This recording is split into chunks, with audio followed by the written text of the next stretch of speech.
Assalamualaikum warahmatullahi wabarakatuh. Dalam hidupnya, Rasulullah SAW selalu bersifat rendah hati dan pemaaf. Tiada terhitung banyaknya cacian dan hinaan yang diterima beliau dari kaum kafir Quraisy. Namun, beliau tetap berbuat baik terhadap orang-orang yang menghinanya itu. Salah seorang yang sangat membenci Nabi Muhammad SAW adalah seorang nenek tua Yahudi. Kebetulan jika Nabi ke masjid, selalu melewati rumah si nenek. Suatu hari Rasulullah lewat, si nenek sedang menyapu rumahnya. Buru-buru si nenek mengumpulkan sampah dan debu dari rumahnya. Ketika Rasulullah lewat di depan jendela, maka dilemparkan sampah dan debu itu ke Rasulullah. Rasulullah terkejut, namun beliau tidak marah begitu tahu siapa yang melemparnya. Malah Rasulullah mengangguk sambil tersenyum. "Assalamualaikum," sapa Rasulullah. Nenek itu malah melotot kepada Rasulullah. "Enyah kau," kata si nenek. Keesokan harinya, Rasulullah lewat lagi di depan rumah si nenek. Masya Allah, ternyata si nenek sudah bersiap-siap lagi melemparkan Rasulullah dengan kotoran. Kali ini dia juga meludahi Rasulullah. Bagaimanakah sikap Nabi Muhammad? Lagi-lagi, Rasulullah hanya tersenyum dan berusaha membersihkan pakaiannya.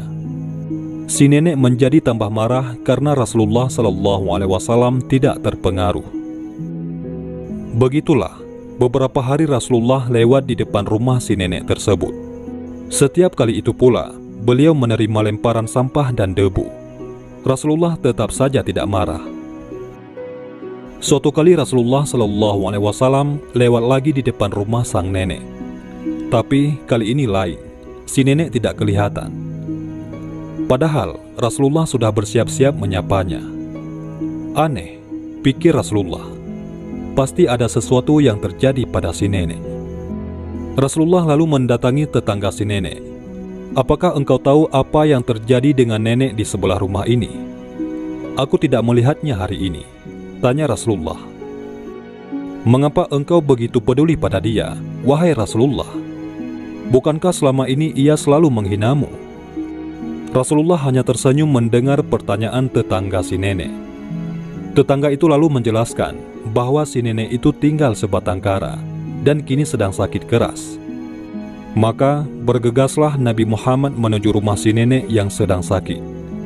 Di rumah itu, Rasulullah membantu memasak makanan, mengambilkan air dari sumur, dan membersihkan debu-debu di rumah.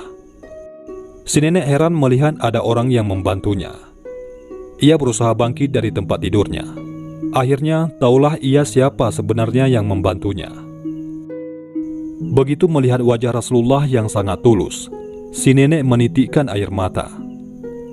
Selama ini tidak ada yang mau merawat dirinya, tapi justru orang yang selama ini dihinanya dengan penuh kasih sayang telah peduli dan mau merawatnya. Sungguh mulia hati orang ini, pikir si nenek. Lalu nenek tua renta itu meminta maaf kepada Rasulullah SAW. Begitulah salah satu kisah tentang kemuliaan dan kebeningan hati Nabi Muhammad SAW. Karena itu, para sahabat dan orang-orang yang pernah mengenal beliau begitu menyayangi beliau. Ketika beliau wafat, orang segagah Umar bin Khattab juga menangis tersedu-sedu. Akhirnya, si nenek yang selalu melemparkan sampah, debu bahkan kotoran itu masuk Islam. Ia kemudian menjadi salah seorang muslimah Yahudi yang taat di masa Rasulullah. Pada zaman Rasulullah, banyak orang non-muslim akhirnya masuk Islam karena sifat dan sikap lembut dari Rasulullah tercinta. Memang pada masa lalu, banyak orang masuk Islam karena melihat akhlak Nabi Muhammad SAW. Kita bisa meniru apa yang beliau lakukan kepada orang lain, termasuk kepada orang yang berbuat buruk kepada kita sekalipun. Wallahu a'lam bishawab. Mudah-mudahan bermanfaat. Assalamualaikum warahmatullahi wabarakatuh.